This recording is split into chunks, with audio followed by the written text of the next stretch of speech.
여러분 꼭 기억해 주셔야 될 것 같아요. 지금 너무 긴박하게 세상이 흘러가고 있는데 이럴 때는 우리가 사사로운 거에 매몰될 시간이 없습니다. 갈 때는 가야 되는 거고 사사로운 거 하나하나 따지자면 중요한 일을 놓치게 됩니다. 이것저것 하나하나 마음에 들지 않는 거 이것저것 많을 수 있잖아요. 우리 교회는 왜 이러냐, 저 교회는 왜 저러냐. 근데 지금은 사실 한국 교회가 그거 따질 때가 아니라 교회를 굳건하게 지키고 세워야 될 때예요. 이때는 그냥 그거 하나 목적 바라보고 서로의 다름이 있고 틀림이 있어도 좀 가야 될 때가 필요합니다. 여러분들도 가끔 뭐 그런 생각 드실 수 있어요. 노승주 강사 왜 눈 저렇게 뜨냐. 그런 마음 드시면은 지금은 묻어두세요. 지금 묻어두시고 좀 괜찮을 때 그때 얘기하셔도 괜찮아요. 근데 지금은 가야 될 때는 가는 겁니다. 차별금지법, 낙태법, 이 교회 해체법 이런 법안들이 나올 때는 교회가 한 마음 돼서 하나의 큰 울타리를 보면서 가야 하는데 이 큰 울타리를 우리가 크게 한번 이해하면서 가보려고 해요. 그래서 오늘은 이제 결혼입니다. 결혼과 성 그리고 독신의 사명 이 세 가지를 살펴보게 될 텐데 요즘 시대는 이 언약으로서의 결혼에 대한 이야기도 참 보기가 어렵습니다. 그리고 성에 대한 것도 성경적인 성의 의미를 가르치는 것도 보기가 어려워요. 기독교 성교육이라고 하는데 기독교 성교육에서 아이들한테 피임하는 방법 알려주고 있고 이런 강사들도 심지어 목사님인데도 그런 분들 수두룩합니다. 아이들한테 기독교 성교육을 하러 갔다고 하면서 어떻게 하면 피임할지, 어떻게 하면은 성적인 것들에 뭐 책임지지 않으면서도 뭔가 활동할 수 있을지 이런 걸 가르쳐주고 있어요. 교회에서 청소년들 수련회에서 강사로. 참 뒤집어질 일이에요. 이런 걸 우리가 깨우쳐야 되고 교회들이 함부로 이 독신에 대해서 잘 말을 하지 못하는데 오늘 이 독신에 대한 부분도 하나님께서 어떤 사명을 허락하신 건가 그 내용을 보도록 하겠습니다. 자, 강의 목표 우리 함께 한 목소리 읽고 시작하도록 하겠습니다. 시작. 결혼의 정의가 왜곡되고 성적 타락이 만연한 시대 속에서 하나님 앞에서의 엄숙한 언약이자 그리스도와 교회의 신비인 결혼의 본질을 확립하고 결혼 안에서의 거룩한 연합과 결혼 밖의 성적 순결 그리고 독신의 존귀한 수명을 통해 음란한 세대를 거스르는 거룩한 하나님의 백성의 삶을 배우라. 네, 오늘은 이제 가정에 대해서 쉽게 배울 건데 가정이 항상 사탄이 무너뜨리려고 하는 가장 큰 영역 중에 하나입니다. 여러 악법들이 있겠지만 다 보시면은 차별금지법, 낙태법 다 가정인데 이 가정에 대한 부분을 가르치는 유일한 온전한 기관이 교회이기 때문에 이 세상의 세속적인 사상들은 항상 교회를 대적할 수밖에 없습니다. 그래서 교회를 치는 거예요. 공산주의라고 하는 사상도 마찬가지고 사회주의든 뭐가 되었든 그냥 세속적인 사상은 항상 교회를 칠 수밖에 없는 겁니다. 빛을 칠 수밖에 없는 건데 그 빛이 항상 굳건하게 지키는 가장 핵심적인 가치가 뭐냐? 결혼과 가정이에요. 가정이라고 하는 가장 작은 그 집단, 가장 그 아름다운 이 집단이 무너지면 교회 무너지는 건 당연한 겁니다. 가정이 없이 교회가 있는 거 불가능해요. 교회가 무너져야 나라가 무너지듯이 이런 관점을 가지고 세상이 대적할 때 우리가 어떻게 해야 하나님 나라 백성의 삶을 사는 건가 이거에 대해 살펴보도록 할게요. 자, 결혼에 대한 사회적 정의는 오랫동안 지켜져 왔던 부분이에요. 남자와 여자가 남편과 아내로 사법적으로 결합하는 거 이거는 세상이 항상 이해해 왔던 거예요. 근데 인류사 역사 가운데 이 개념이 무너졌던 적이 없는데 2001년에 네덜란드를 시작으로 몇몇 나라들이 동성애혼을 인정해 왔고 합법화되고 있어요. 우리나라도 지금 이런 동성혼의 물결 가운데 타고 있어서 합법화하려는 이 과정 가운데 있어요. 이런 시대 가운데 우리가 그냥 단순하게 사회가 말하는 결혼관 이 정의를 그대로 받아들일 수 있는가 했을 때 이제부터 문제가 생깁니다. 이제는 한 남자와 한 여자의 결합을 결혼으로 보지 않기 때문에 더 엄밀한 성경적 정의를 따라가야 돼요. 성경적 정의가 뭐냐면 하나님 앞에서 맺어지는 엄숙한 언약이에요. 결혼은. 그리고 한 남자와 한 여자 사이의 일생 동안의 관계 이걸 가지고 우리는 이 결혼이라는 걸 이해하고 전제 삼아서 가는 겁니다. 세상이 결혼을 이렇게 보는 거 중요하지 않아요. 우리는 성경이 뭐라고 말하는지 여기에 관심을 두고 가는 거예요. 근데 성경이 이 결혼을 묘사할 때 뭘로 묘사하냐? 그리스도와 교회로 묘사합니다. 사도 바울이 결혼 문제를 다루면서 남편과 아내의 관계에 대해 말하려 했을 때 이 관계를 비밀이라고 해석을 합니다. 이 비밀이 뭘 나타내 보여주냐? 그리스도와 교회를 나타내 보여주는 비밀이에요. 그래서 에베소서 말씀 보니까 그러므로 사람이 부모를 떠나 그의 아내와 합하여 그 둘이 한 육체가 되지 이 비밀이 크대요. 왜냐? 이 비밀은 나는 그리스도와 교회에 대해서 말하고 있다라고 말하고 있는 거예요. 이 당시만 해도 사람들이 제대로 이해하지 못했을 거예요. 구약시대 때는 더더욱 이해하지 못했을 거예요. 근데 신약시대가 도래하고 나서 이제 우리들은 알 수가 있는 거예요. 아, 결혼이라고 하는 것은 단순히 남자와 여자가 좋아서 이루어지는 연합이 아니라 저 하늘에서 이루어지는 것들에 대한 그림자구나. 그리스도와 교회의 관계를 보여주는 그 비밀을 담고 있는 아름다운 그림자구나. 이 사실을 우리가 발견하고 이해한 상태로 세상이 말하는 결혼관과는 다른 이해로 결혼을 바라보는 거예요. 그래야 오늘 내용 여러분 잘 따라오실 수가 있습니다. 이렇게 이루어진 결혼에는 성이라고 하는 것에 대한 역할이 있고 기쁨이 뒤따라요. 첫 번째 보시면 성의 선함과 목적입니다. 여러분 성이라고 하는 건 타락 이전에 하나님의 심히 좋은 창조의 일부로 주어진 게 성입니다. 오늘 우리가 성이라고 하는 단순히 그냥 부끄럽고 뭔가 말하기 그렇고 민망하고 이렇게 다룰 법한데 성이라고 하는 것 자체가 잘못된 게 아니에요. 성은 유익하고 좋은 거고 기쁨을 위해서 때론 쾌락을 위해서 하나님이 주신 게 성이에요. 그래서 창세기 2장 25절 말씀 보니까 아담과 그의 아내 두 사람이 벌거벗었으나 부끄러워하지 않았대요. 이게 뭐냐면 전에는 성이라고 하는 게 껄끄러운 게 아니었고 부끄러운 게 아니었던 거예요. 그냥 드러내 보여도 그냥 성이라고 하는 것은 그냥 그 자체로 하나님 주신 것이기 때문에 그 자체로는 문제될 만한 게 없었다는 거예요. 그런데 문제가 생기는 건 항상 죄의 문제인 거예요. 창세기 4장 말씀 보니까 아담이 그의 아내 하와와 동침하매 하와가 임신하여 가인을 낳고 이르되 내가 여호와로 말미암아 득남하였다 하니라 라고 기록이 되어 있는데 여기서 동침하매 라고 기록된 히브리어가 야다입니다. 이 야다는 뭐냐면 단순히 머리로 아는 것 정도가 아니라 심지어 육체적인 친밀한 관계를 맺으면서까지 서로가 서로를 인격적으로 잘 알고 있는 거, 이걸 히브리어에서 야다라고 하고, 우리가 하나님을 아는 지식을 말할 때도 이런 지식을 말해요. 이 성관계적인 의미를 가질 정도로, 우리 성관계라고 하면 이상하게만 보잖아요. 그게 아니라 인격과 인격이 만나 결합하는 정도의 지식, 그걸 가지고 성경은 하나님을 안다라고 말하는 거예요. 근데 이런 깊은 알게 됨은 어디서 주어지는 거냐면 결혼관계 안에서 주어지는 성관계 가운데 이런 아름다운 알미 주어진다는 거예요. 그래서 이런 성관계를 통해서 결혼 가운데 주어지는 성적 쾌락 자체는 나쁜 게 아니라 온전한 것이고 옳은 거고 하나님의 창조 질서였다는 거예요. 우리 오늘은 좀 이제 아이들이 없으니까 더 그냥 노골적으로 할 수 있잖아요. 아이들이 있으면 좀 필터링을 해야 되는데 충분히 할 수 있으니까 이야기를 하자면, 여러분 성관계 가운데 주어지는 쾌락이라고 하는 건 나쁜 게 아닙니다. 이걸 가장 잘 알 수 있는 게 뭐냐면 여자의 성기에는 오직 성관계만을 위해서 주어진 그 신체 일부분이 있습니다. 다른 어떤 일을 위해서, 다른 신체 기능을 위해서 주어진 게 아니에요. 근데 성관계 가운데 주어지는 쾌락만을 위해 주어진 기관이 있다. 이건 뭘 의미하냐? 그건 하나님이 성관계라고 하는 것을 인간의 쾌락을 위해, 기쁨을 위해 주셨다는 걸 의미해요. 이것 자체가 잘못된 게 아닌데 우리는 교회 안에서 이런 얘기를 하면 좀 이상해지죠. 왜냐하면 우리 안에 이미 세속적인 가치관들이 물들어 있고, 세상이 교회를 향해서 우리가 종교가 정치 얘기하지 마라 라고 하는 것처럼 교회는 성적인 얘기하지 마라 라고 하는 암암리에 주어진 인식이 있어요. 왜냐하면 타락한 세계관들이 가득하기 때문이에요. 근데 우리가 늘 전제 삼아야 될 건 뭐냐면 하나님은 성이라고 하는 걸 아름다운 선물로 우리한테 주셨다는 거예요. 누릴 수 있도록, 기쁠 수 있도록, 때론 쾌락을 누릴 수 있도록 주셨다는 거예요. 근데 문제는 죄라는 거예요. 죄 때문에 문제가 생겼다는 거예요. 그래서 결혼 생활의 실제를 보시자면 고린도전서 말씀 보니까 음행을 피하기 위하여 남자마다 자기 아내를 두고 여자마다 자기 남편을 두라. 남편은 그 아내에 대한 의무를 다하고 아내도 그 남편에게 그렇게 할지라 기록이 되어 있어요. 고린도전서 말씀 보니까 부부간에 서로의 의무가 있대요. 그 의무가 뭐냐면 서로의 몸을 지배할 수 있는 의무예요. 서로가 서로의 몸에 대한 권리를 요구할 수 있고 서로가 서로에게 때론 성관계를 위한 그 역할을 수행하는 의무가 주어졌대요. 왜냐? 음행을 막기 위해서. 우리에게 뭐 3대 욕구가 있다고 하잖아요. 식욕이랑 수면욕이랑 성욕이 있다고 하잖아요. 사람한테. 그 정도로 성욕이라고 하는 것은 모든 인간들한테 본능적인 겁니다. 이 본능을 그럼 풀어헤치지 않을 수 있도록 하나님 결혼이라는 제도를 주셔서 그 안에서 음행을 막을 수 있도록 하는 방패의 역할을 서로가 서로에게 될 수 있도록 결혼이라고 하는 이 역할을 주셨다는 거예요. 그래서 3가지 키워드가 따르는 거예요.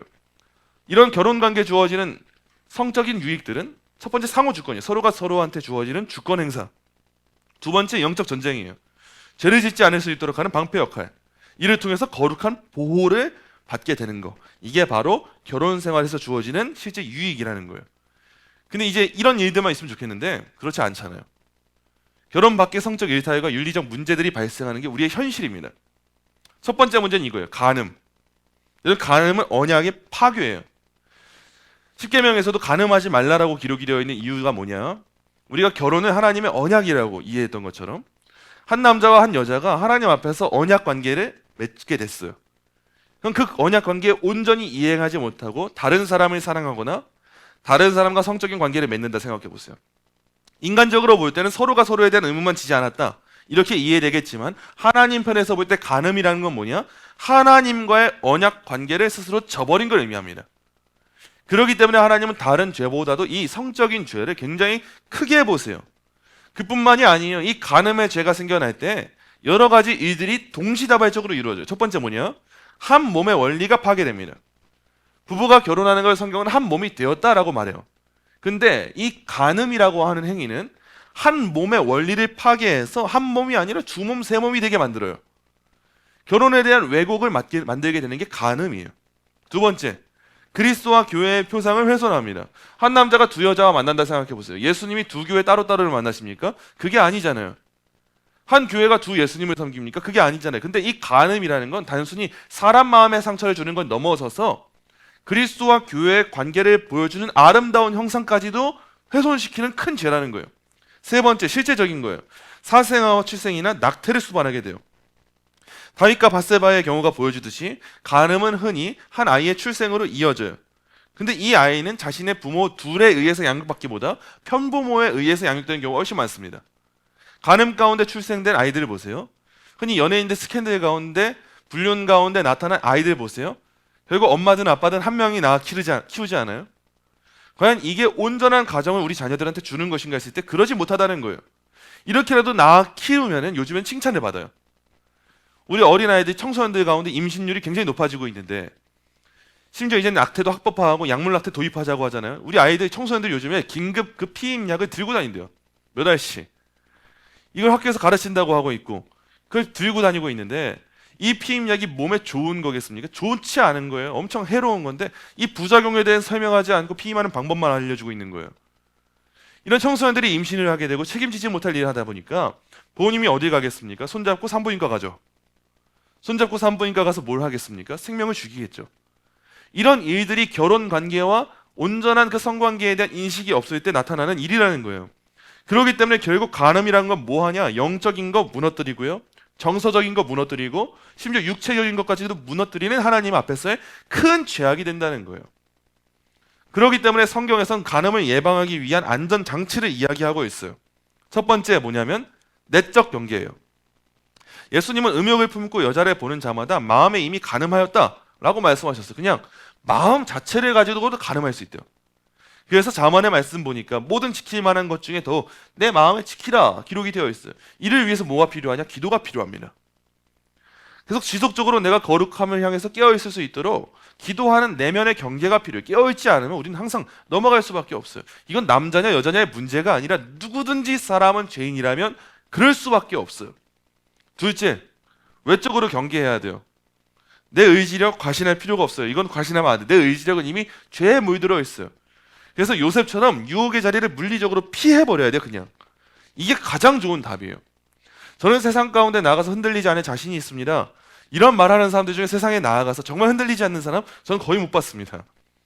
애초에 믿음의 사람들은 그 자리를 때로는 피합니다.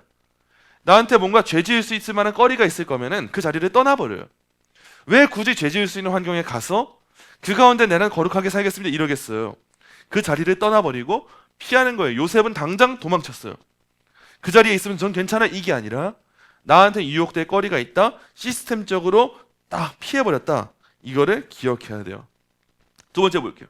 혼전 성관계. 요즘 시대의 가장 어려운 부분이에요. 성경은 미혼의 성관계 자체를 금지하고 있어요. 현대사회는 사랑하면 괜찮아. 심지어는 어떤 교회에서는 장로님 부부인데 자녀들한테 동거부터 먼저 해보고 결혼해. 이런 경우도 있어요. 장로님 부부인데 자녀들한테 성경적인 가치관을 심어줘야 되는데 내가 결혼해보니까 동거부터 먼저 해보고 서로에 대해서 알 만큼 알아가 본 다음에 그때 결혼해도 늦지 않아. 이게 현대 세속 사회관이 지금 이 관점이 교회까지 들어온 건데 성경이 그렇게 가르치는가? 아니요, 절대 그렇지 않아요.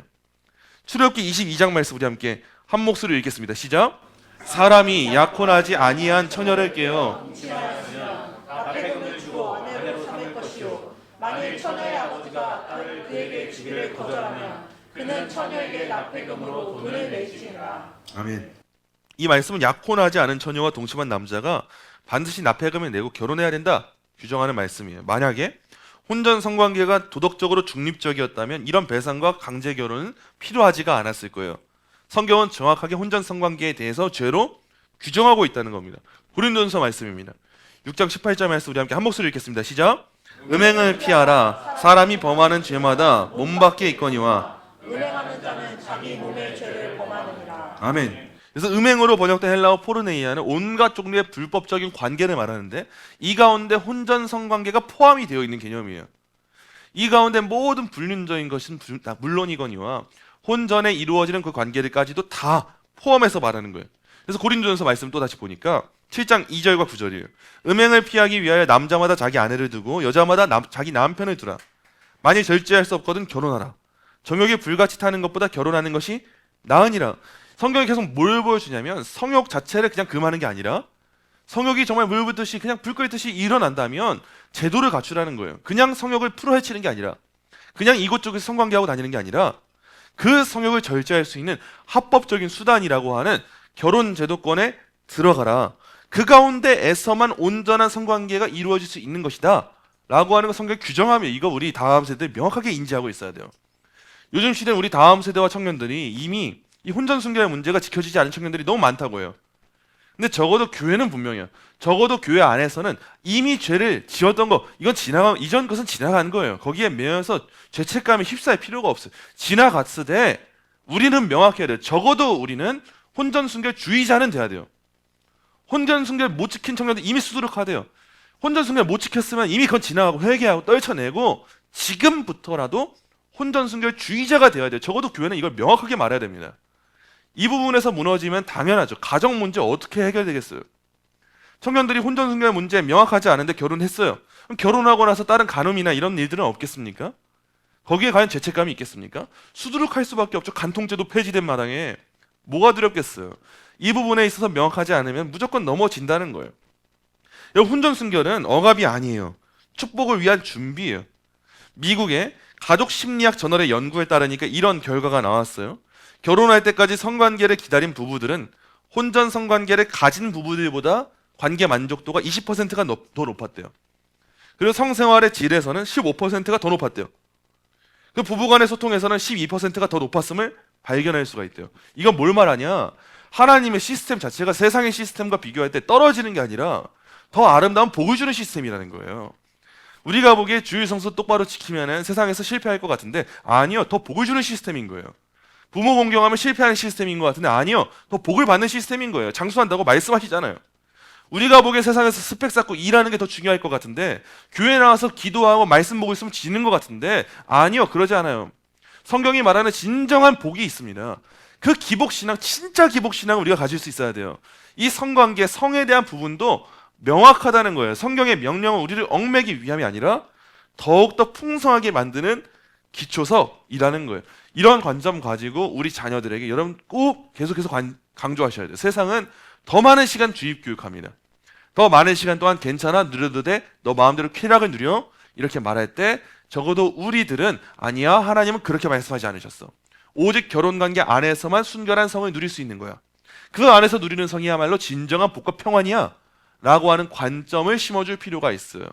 자, 오늘 우리 자녀들 없으니까 이 성적인 문제에서 또다시 좀 예민한 문제예요. 자위행위에 대한 문제도 우리가 신학적으로 다뤄볼 필요가 있어요.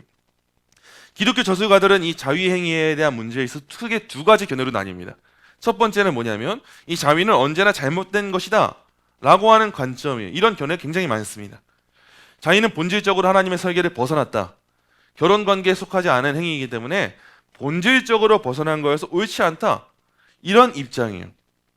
성은 본래 서로가 주고받는 연합인데 이 자위행위라고 하는 건 혼자만 하는 행위이지 않느냐. 이건 옳지 않다라는 거예요. 자기중심적 쾌락의 추구다. 결국에는 음란한 생각을 하면서 할 수밖에 없는 게 자위행위 아니냐. 결국은 포르노로부터 자유롭기 어려운 게 이 자위행위 아니냐라고 하는 게 첫 번째 견해이고 주로 대부분의 기독교계 가운데 많았던 견해예요. 근데 두 번째 견해는 이런 겁니다. 자위가 언제나 잘못된 것은 아니다. 왜냐? 성경은 사실 이 자위행위에 대해서 명시적으로 규정한 적이 없어요. 이게 우리에게 항상 주어지는 난점이에요. 성경이 혼전 성관계에 대한 부분 명확하게 이야기합니다. 근데 이 자위행위에 대한 부분은 성경이 명확하게 죄로 금한다, 금하지 않는다 이런 견해가 없기 때문에 우리가 명확하게 무조건적으로 죄다라고 하긴 어렵다. 이 말도 일리가 있는 견해예요. 이런 식으로 성경의 요구들에 어떤 걸 더하게 된다면 우리가 또 다른 계명을 우리가 만드는 거잖아요. 율법주의가 되잖아요. 과연 이런 자유행위를 두고 항상 명확하게 비판하는 거, 무조건 다 죄다라고 말하는 게 옳으냐라고 하는 관점이에요. 예컨대 청소년들이 그렇죠. 청소년 시기 때는 호르몬의 변화가 급격하기 때문에 이 성에 대한 관심도도 많아지고 이 성에 대한 관심도와 이 욕구들을 표출하기 어려워지는 경우가 많아요. 근데 이런 청소년들에게 자유행위와 관련된 과도한 정죄를 가하는 거예요. 무조건 죄야. 너 아주 죽일 놈이야. 너 아주 지옥의 밥이 될 거야. 이런 식으로 무조건적인 비판을 가하는 거예요. 그리고 그 끝내 그 청소년이 나는 하나님 앞에 용납받지 못할 죄인이구나. 비관적인 생각하면서 신앙을 떠나버린다 생각해 보세요. 두 번째 견해가 바로 이걸 경계하는 거예요. 과연 그렇게까지 짓누르면서 다른 죄도 많은데 그렇게까지 짓누르면서 그 죄책감 가운데 시달리게 하는 게 옳은가? 성경이 그렇게 명확하게 이야기하지 않는데 그게 옳은가? 하는 게 바로 이 부분이에요. 두 번째 견해. 이런 상황도 적용되겠죠. 오랫동안 성관계할 능력을 상실한 상태에 지내야 되는 사람들. 예컨대 뭐 과부들 같은 경우나 호라비들 같은 경우나 성관계 대상을 찾지 못하는 동성애자들, 또 아직 결혼하지 못한 이성애자들, 성욕이 특히나 강한 사람들한테 가혹한 비판을 안겨줄 때 과연 이게 옳은 것이냐, 이런 식의 입장이에요. 여러분 뭐가 더 맞는 것 같으세요? 이거 굉장히 심각한 문제입니다. 명확하게 성경이 죄다 아니다라고 규정하는 부분이 있을 때 우리가 너무도 단순하게 명쾌하게 판단할 수 있겠지만 윤리적으로 바라볼 때 이 자유행위에 대한 문제는 항상 이 견해가 두 가지가 충돌하면서 참 어려운 문제예요. 근데 이 어려운 상황 가운데 우리가 좀 균형을 가질 필요가 있는데 제 은사님 이사원 교수님 같은 경우에는 이 자유행위에 대해서 이렇게 정의를 하셨어요. 자유행위는 성경이 아무런 엄명도 하고 있지 않으므로 죄라고 볼 수 없는 것인가? 아니면 성적인 자기 만족은 너무나 자명한 죄이기 때문에 성경에 언급이 없는 것인가? 이 두 가지 해석이 다 바른 해석이 아니다. 이 두 가지 다 그냥 명확하게 가지 말고 우리 제3의 길이 주어졌다는 거예요. 모든 죄가 반드시 성경에 기록되어야 하는 것은 아니다. 그렇다고 해서 성경이 언급하지 않는 행동에 대하여 무거운 비판에 가할 수도 없다. 여러분 이 균형 우리가 잘 갖춰야 윤리적인 입장에 대해서 선명한 입장을 취할 수 있는 거예요. 그러나 우리는 자유행위를 할 때 깨끗하지 못한 온갖 상상의 마음을 내어주는 것이 죄임을 분명히 해야 된다. 이건 인정하자는 거예요. 성욕이 솟아오르는 것 자체를 죄라고 단정해서는 안 된다. 왜냐하면 이것도 기본적인 욕구거든요. 하나님이 주신. 그러나 인간은 욕망이 솟아오를 때 그 욕망을 적절하게 통제할 수 있는 능력을 가지고 있다. 인간이 아닌 다른 동물들은 일정한 발전기가 있어서 발전기의 자연적인 성적 욕구가 솟아오르면 그것을 통제하지 못한다. 그러나 인간은 자유로운 결단에 의하여 성적 욕망이 해소될 수 있는 적합한 자리가 아닐 때는 그걸 조절할 수가 있다. 동물들은 발전기가 되면은 아주 난리가 납니다. 동네에서 길고양이들 보세요. 무슨 진짜 무서운 처녀 귀신 소리가 나요. 그 발전기가 되면 동물들은 참지 못하고 그 욕구를 풀어헤치는 데만 주목하는데 인간은요 욕구를 절제할 수 있는 하나님이 이성과 의지를 주셨어요. 그래서 욕구를 절제하지 못하는 존재라면 온 세상에 성범죄가 만연하겠죠. 근데 대부분의 사람들의 경우에는 일반 사회 법으로도 그게 억눌러집니다. 근데 하물며 그리스도인이면은 내 안에 성령의 법이 있는데 더 억누를 수 있는 의지가 기도하며 열심을 다할 때 주어질 수 있다는 거예요. 이거 인정해야 된다는 거예요. 아름다운 여인을 보되 성적 탐심을 품지 않으며 사랑하되 성교를 갖지 않는 것이 인간들의 정상적인 생활 모습인 것처럼 강한 성적 충동에 사로잡히되 자유행위를 하지 않는 것이 인간들의 정상적인 생활 모습이다. 원론적으로는 그래도 하지 않는 걸 추구하자라는 거예요. 그러나 우리는 자유행위를 우리가 일상적으로 범하는 다른 죄들, 곧 부지불식간에 거짓말을 한다든지 다른 사람의 마음에 상처를 준다든지 교만하다든지 사랑이 없는 태도로 대하는 것 등과 같은 죄보다 더 심각한 죄라고 생각해서는 안 된다. 또한 성욕의 정당한 해소 방법으로 권장되고 있는 결혼을 할 수도 있는 형편도 못 되고 그렇다고 해서 매춘으로 성욕을 해결할 수도 없는 자들이 처한 입장을 이해하는 마음도 아울러 필요하다. 어려운 말인데 좀 이해가 되세요? 무조건적으로 죄로 규정하지는 말자예요. 성경이 명확하게 죄로 규정하고 있지 않으니까. 근데 실제적인 삶의 자리에서 자유행위라고 하는 건 음란한 생각과 다양한 견해들을 포함할 수밖에 없어요. 그래서 권장하지는 않아요.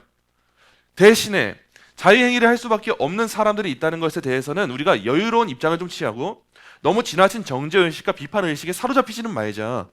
왜 하나님이 명확한 죄로 규정하지 않으셨을까? 이 부분에 대한 생각은 열어두되 좀 균형 잡힌 자세를 지닐 필요가 있다라는 거예요. 이런 부분이 우리가 기독교 윤리학에서 배워야 되고 가정관에서 다뤄야 될 문제예요. 이런 것에 대한 답을 줄 수 있는 것은 세상은 절대 못합니다. 이미 학교 공교육에서 행하는 그 실제적인 공교육에서는 오히려 권장하는 교육이에요. 적극적으로 해라. 적극적으로 자유행위하고 자유행위하는 법을 알려주고 적극적으로 성행위 할 수 있는 법을 알려주는 게 오늘날 교육인데 우리는 오히려 인간에게 그런 욕구 있다 맞다. 대신 그 욕구를 다스릴 수 있는 능력도 우리에게 있다. 이 부분에 대한 권면을 해야 되는 거예요. 자, 마지막으로 다른 내용입니다. 독신입니다. 독신의 소명과 영적 가족으로서의 교회. 독신의 재발견에 대한 거예요. 독신이 불완전하거나 비정상적인 상태가 아님을 보여주는 가장 강력한 증거는 예수님과 사도 바울입니다. 흔히 교회들이 이 독신의 문제를 잘 다루지 않아요. 혹시나 누가 상처받을까. 근데 우리 성경적으로 우리가 좀 발견해야 될 가치가 있어요. 독신은 불완전하고 비정상적인 게 아니에요. 예수님 독신으로 사셨고요. 사도 바울 독신으로 살았습니다. 결혼은 귀한 게 맞아요. 근데 결혼을 통해서 인간이 온전한 인간이 되는 거 아니에요. 오히려 결혼을 통해서 개차반이 되는 경우도 많이 있어요. 결혼한다고 모두가 행복한가? 아니요. 결혼했는데 불행한 사람도 있어요. 결혼한다고 다 되는 게 아니에요. 결혼을 통해서 많은 유익들이 있지만 온전한 인간이 되거나 하나님을 기쁘시게 하는 삶을 사는데 필수적인 조건 자체가 결혼은 아니에요. 결혼 귀하지만 결혼 자체가 모든 걸 충족하는 요건은 아니라는 거예요. 근데 독신을 보니까 독신으로 사는 이들에게 때로는 미안한 마음이 될지 몰라도 성경이 보여주는 분명한 부분은 있어요. 그게 뭐냐? 독신자가 있다는 것은 교회에 영적으로 유익함이 있다는 거예요. 독신이 보여주는 일부 그림이 있어요. 여러분, 우리는 이미와 아직 사이를 살고 있습니다. 이미 하나님 나라가 우리에게 임했지만 아직 우리는 하나님 나라에 도달하지 못했어요. 그래서 늘 하늘 소망을 품고 살아가요. 독신이 보여주는 이미지가 바로 이거예요. 자, 장가도 아니 가고 십집도 아니 가고 하늘에 있는 천사들과 같을 것인 부활의 때를 보여주는 게 독신. 이게 성경적 입장이에요. 이게 독신자들에게 위로가 안 돼요. 놀리는 것도 아니고 짜증나게 화나게 이게 무슨 말 하는 거야. 근데 그래서 많은 교회들이 말을 못하고 있지만 더 엄밀하게 들어가 보자는 거예요. 진짜 위로가 무엇인가. 당장에 그냥 제가 아무 말도 안 하고 독신에 대한 이야기를 언급을 안 해버리면 그게 당장의 위로가 될지 모르겠지만 더 성경적인 삶의 진정 우리한테 주어진 위로라면 보자는 거예요. 하나님은 교회 안에 두 부류를 두셨습니다. 결혼을 한 가정들과 결혼하지 않은 가정들, 독신으로 사는 이들 두 가정을 주셨는데 왜 주셨냐? 교회 안에서 마주하라고 주셨다는 거예요. 교회 안에서 이 땅에서 결혼한 가정들을 보면서 이미 뭔가 완성되지 않은 그 상황 가운데 있는 우리들이 하나님 나라가 어떤 곳인가, 그리스도와 교회가 어떤 곳인가 눈으로 볼 수 있게 주셨구나. 결혼한 가정들을 통해서 보게 하셨어요. 근데 반면에 독신들을 통해서 뭘 보여주시냐? 하나님 나라가 어떤 곳인지를 보여주신다는 거예요. 하나님 나라는 결혼이라고 하는 제도에 얽매이지 않고 홀로서 장가도 안 가고 시집도 안 가고 하나님의 영광을 높일 수 있는 그 아름다운 것이 하나님 나라이구나. 이거를 교회 안에 있는 독신자들을 통해서 보게 하셨다는 거예요. 그러면 독신자들이 그 존재만으로 교회의 영적 유익이 되는 거예요? 아닌 거예요? 유익이 된다는 거예요. 받은 소명이 있고 사명이 있어서 하나님께서는 그들을 통해서도 역사하신다는 거예요. 그래서 바울은 독신을 염려 없이 주를 섬길 수 있는 은사라고 하셨어요. 가정이 참 아름답고 좋은 거죠. 하나님 나라 일을 할 때 힘차게 갈 수 있는 수단이 됩니다. 근데 반대로 가정이 있기 때문에 하나님 나라의 일을 못하는 경우도 있어요. 더 힘차게 달려갔던 젊은 날들이 있는데 우리 집사님들, 권사님들 많이 말씀하시잖아요.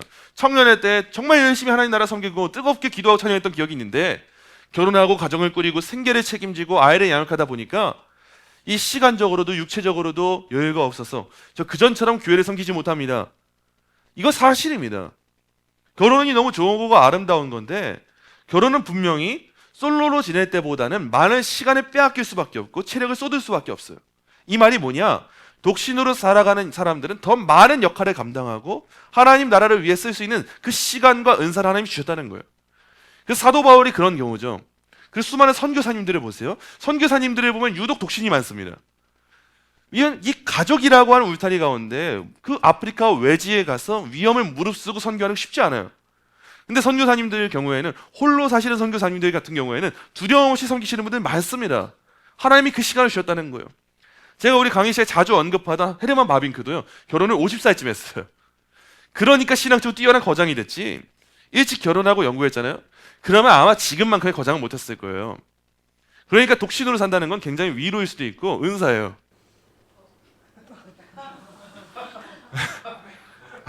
지금 시간 하나님이 영원하게 주신 시간이 아닙니다.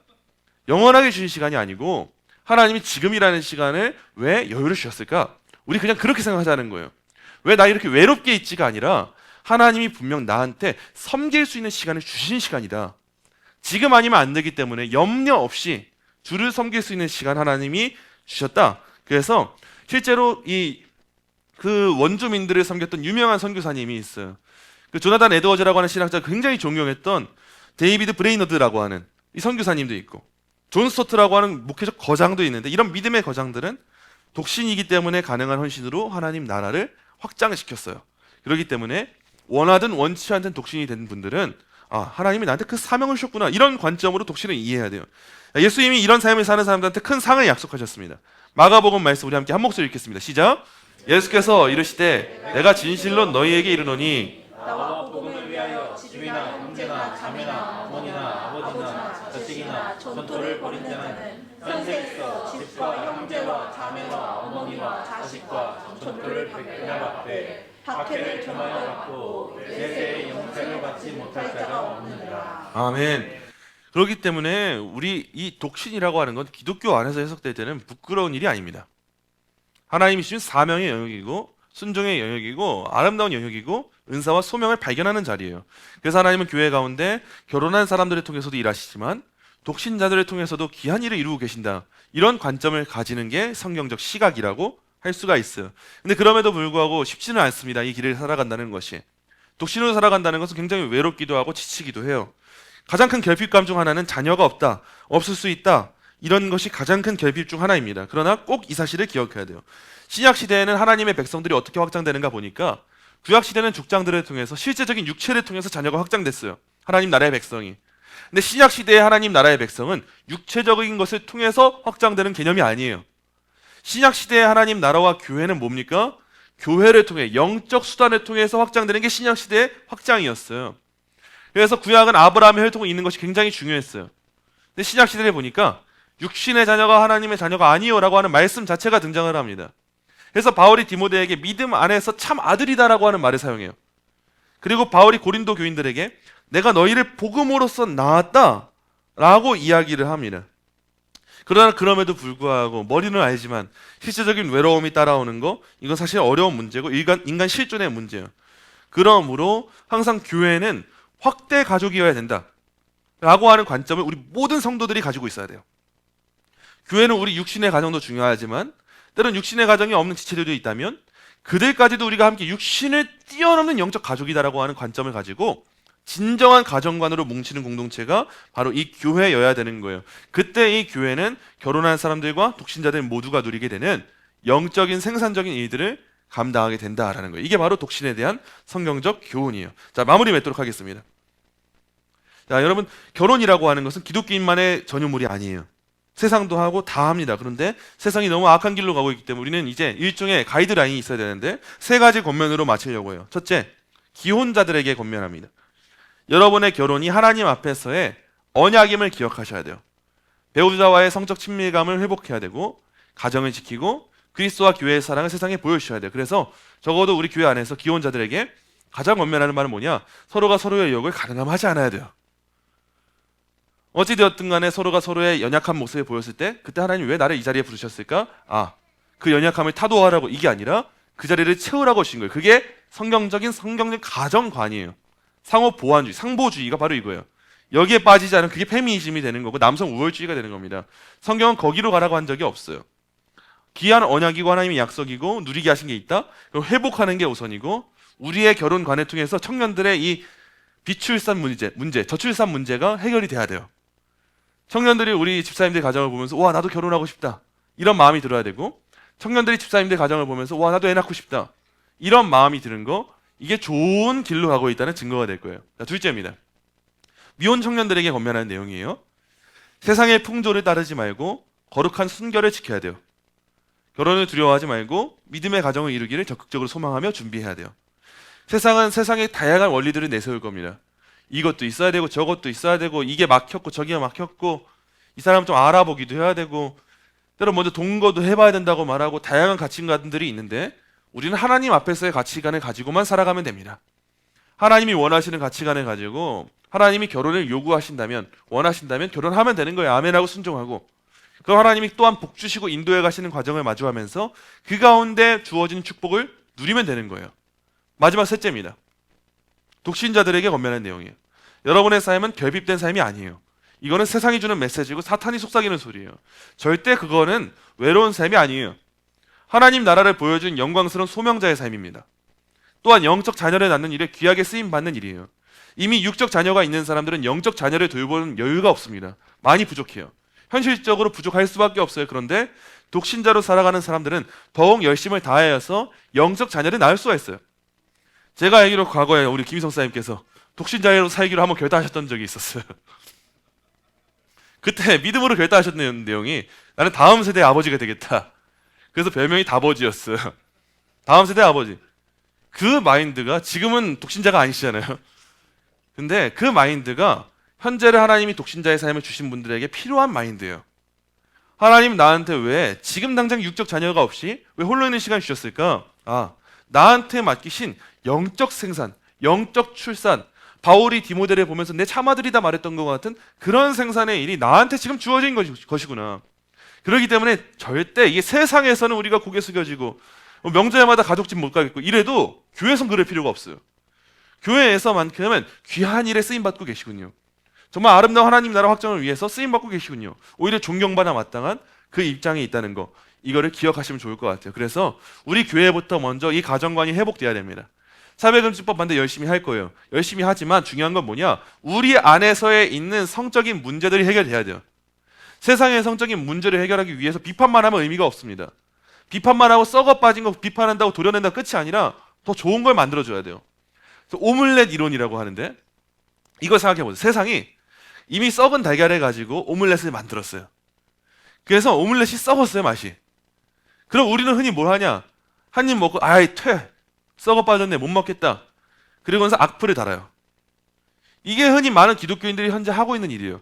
차별금지법 썩었네 뭐 했네 낙태법 이러네 저러네 정치인 이러네 저러네. 근데 이 악평을 달고 비평하는 건 쉽습니다. 이거는 손가락만 까딱까딱하면 돼요. 근데 그리스도인인 주어받은 그리스도인에게 주어진 사명은 뭐냐? 악플 달는 게 끝이 아니라 창세기의 말씀으로 돌아가요. 경작하여 지키라 하신 게 하나님의 말씀이었어요. 남자들에게 또한 가정들에게. 이 경작하다라고 하는 말에서 문화라고 하는 말이 나왔는데 문화라는 게 뭐냐? 하나님 주신 시간 동안 우리가 하나님 주신 재료들을 잘 가공하여서 만들어서 내보내는 걸 문화라고 합니다. 경작하는 거, 농사 짓듯이. 썩어 빠진 오믈렛을 비판하는 게 아니라 우리는 뭘 해야 되냐? 이미 우리한테 좋은 달걀이 있네요. 그럼 이 달걀을 가지고 최고의 맛을 내서 오믈렛을 만드는 거예요. 정말 맛있는 오믈렛을 만들어내서 세상 가운데 드러내 보이는 거예요. 그러면 세상이 납득할 거예요. 와, 이게 진짜 좋은 맛이었네? 이게 진짜 좋은 오믈렛이네? 우리는 그 역할을 하는 거예요. 세상의 성이 타락했네? 비판하는 거 쉽습니다. 그런데 내 가족을 통해서 성의 아름답네를 보여주는 건 어려워요. 내 삶을 통하여서 와, 이 성애가 이렇게 좋은 거였네? 와, 혼전순결이 이렇게 좋은 거였네? 보여주는 건 어렵습니다. 근데 이 역할 누구만 할 수 있냐? 교회만 할 수 있어요. 그렇기 때문에 우리 교회가 먼저 깨어있어서 이 결혼관과 성적 가치관들이 타락한 시대 가운데 다시 한번 회복을 낳게 되는 그 일이 우리 교회로부터 시작되기를 간절히 소망합니다.